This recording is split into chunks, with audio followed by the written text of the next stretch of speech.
হ্যাঁ, একদমই ঠিক। ওটা মানে 1 জানুয়ারি 2024 থেকে সেটা লাগু হবে। এর আগে 46% ছিল, এই 4% ধরে পড়ে সেটা 50% হলো। এটা যেমন বর্তমানে চাকরিরতরা পাবেন, ঠিক একই রকম ভাবে যারা পেনশনার আছে তারাও পাবেন, এবং তারই সাথে কেন্দ্রীয় সরকারের বিভিন্ন ডিপার্টমেন্টে যারা কাজ করেন, অস্থায়ী কর্মচারী, চুক্তিভিত্তিক কর্মচারী সহ মিনিমাম যে ওয়েজ, সেটাও কিন্তু পাল্লা দিয়ে বাড়বে। মানে আপনি আপনি বলছেন যে 1 জানুয়ারি 2024 থেকে ইমপ্লিমেন্টেড হলো? একদমই তাই, 1 জানুয়ারি আচ্ছা, 2024 থেকে প্রথম ইমপ্লিমেন্টেড প্রশ্ন হলো। তাহলে এই পশ্চিমবঙ্গের সঙ্গে তফাৎটা কোথায় গিয়ে দাঁড়ালো অ্যাজ অন ডেট? আপনার সাথে যখন এখন আমি কথা বলছি তখন তফাৎটা দাঁড়ালো ঠিক 40%, অর্থাৎ 40% আমরা পিছিয়ে থাকলাম। এটা শুধু কেন্দ্রের সাথে নয়, এটা আরো অন্যান্য রাজ্যের সাথেও, যেখানে প্রতি মুহূর্তে প্রমাণ করার চেষ্টা চলে যে গোটা ভারতবর্ষেই নাকি শ্রমিক বিরোধী, মানুষের বিরোধী, স্বার্থ বিরোধী সরকার রয়েছে। একমাত্র পশ্চিমবঙ্গেই হচ্ছে মানুষের দরদি এবং মমতা মাখানো একটা সরকার, সেখানে নিয়মিত মানুষকে বাঁচার অধিকার পরিবেশন করে যাচ্ছে। তিনি তার রাজ্যের কর্মচারীদের শ্রমের মূল্যটাকে 40% হারে কম দিচ্ছেন প্রতিদিন। একটা কথা বলুন তো, পশ্চিমবঙ্গ সরকার আমি যতদূর জানি যে 4% ডিএটা বাড়িয়েছে সেটা 1 মে থেকে, তাই তো? সেখানে দাঁড়িয়ে কেন্দ্রীয় সরকার 1 জানুয়ারি 2024, অর্থাৎ ব্যাকলগ, মানে আমি মার্চ মাস এখন ধরলে গত 2 মাস আগে থেকে টাকাটা শেষ পর্যন্ত তারা দিচ্ছেন। সেখানে পশ্চিমবঙ্গ সরকার নির্বাচন মিটে গেলে 1 মেতে দেবেন, অর্থাৎ এখন থেকে আরো 2-3 মাস বাদে, মানে তখন ওই 4%-এর তফাৎটা কমে 36% হবে, তাই তো? আমি যদি ভুল না বলি।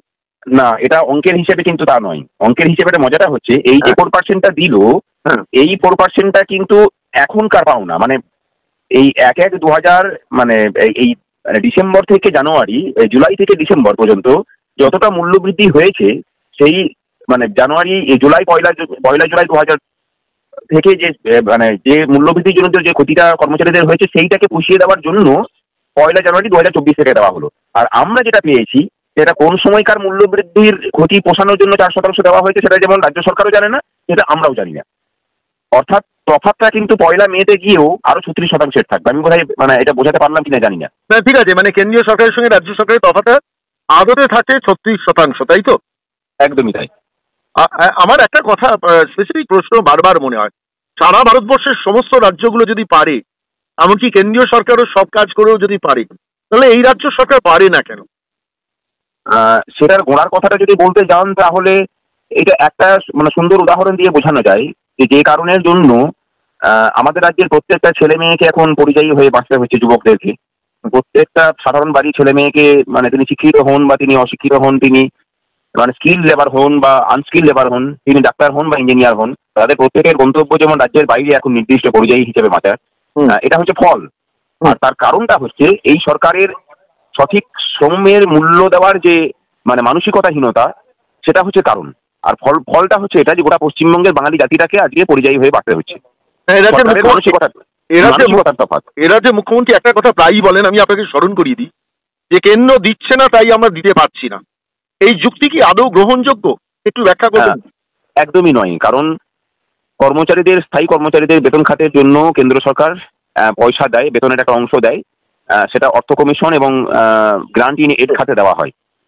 এবার সেখানে যে হিসেব পেশ করা হয়, তার অনুপাতে কেন্দ্রের যে ভাগ, সেই ভাগটা কিন্তু নিয়মিতভাবে যে রাজ্য সরকার পাচ্ছে, সেটা আমাদের সাথে বৈঠকে মুখ্য সচিব নিজেও স্বীকার করেছিলেন। যে প্রকল্পগুলোতে বাকি আছে সেখানে দুর্নীতির অভিযোগ আছে বলেই কেন্দ্র সেখানে টাকা আটকে রেখেছে। তাও কত টাকা আটকে রেখেছে সেটা কেউ কিন্তু জানে না, না কেন্দ্র জানে না রাজ্যের মানুষ জানেন শুধুমাত্র উনি। এখানে প্রতিদিনই এই অঙ্কটার হেরফের হতে থাকে, কোনোদিন 1,08,000, কোনোদিন 98,000 কোটি, কোনোদিন 1,15,000 কোটি, মানে এর কোনো স্থিরতা নেই। সুতরাং তার সাথে কর্মচারীদের ডিএর যেমন কোনো সম্পর্ক নেই, তার সাথে স্থায়ী পদে নিয়োগের কোনো সম্পর্ক নেই। এটা সম্পূর্ণরূপেই মানে তার সরকারের ব্যর্থতা এবং অনিচ্ছা যে এই রাজ্যের ছেলে মেয়েদেরকে বাইরে যেতে হচ্ছে, কারণ সরকারি মানে দপ্তরগুলোতে স্থায়ী পদে সচ্ছলভাবে নিয়োগের কোনো মানসিকতা সরকার তৈরি করতে পারেনি, এবং কোনো মানে মানসিকতা তৈরি করতে পারেনি যাতে করে কর্মচারীরা নিয়মিতভাবে মূল্যবৃদ্ধিজনিত যে ক্ষতি, সেই ক্ষতিটাকে পুষিয়ে দেওয়ার জন্য ডিএটাও পান। এই পরিস্থিতিতে তাহলে আপনারা কোন পথে? আপনাদের তো আন্দোলন আরো দীর্ঘতর করতে হবে মনে হচ্ছে, যা পরিবেশ বা যা পরিস্থিতি। হ্যাঁ, আন্দোলন তো চলছে, আন্দোলনটা দীর্ঘস্থায়ী হচ্ছে সেটাও আমরা জানি, কারণ আমরা পুরো সিস্টেমটার বদল চাইছি। এখন সামনে লোকসভা ভোটের সময় আমরা অন্য পদ্ধতি নিচ্ছি, যে আমরা হয়তো ডিএ মামলার মধ্যে সংযুক্ত হব, আমরা ওটাকে চেষ্টা চলছে। আরেকটা চেষ্টা আমরা চালাচ্ছি, সেটা হলো যে মানুষের ভোট যেন লুট করতে না পারে এই সরকার বা কোনো রাজনৈতিক দলই, এবং তার সাথে ভোটের পরে আমরা তীব্রতর আন্দোলন আমরা মানে করার জন্য এই সময়টাকে কাজে লাগাবো।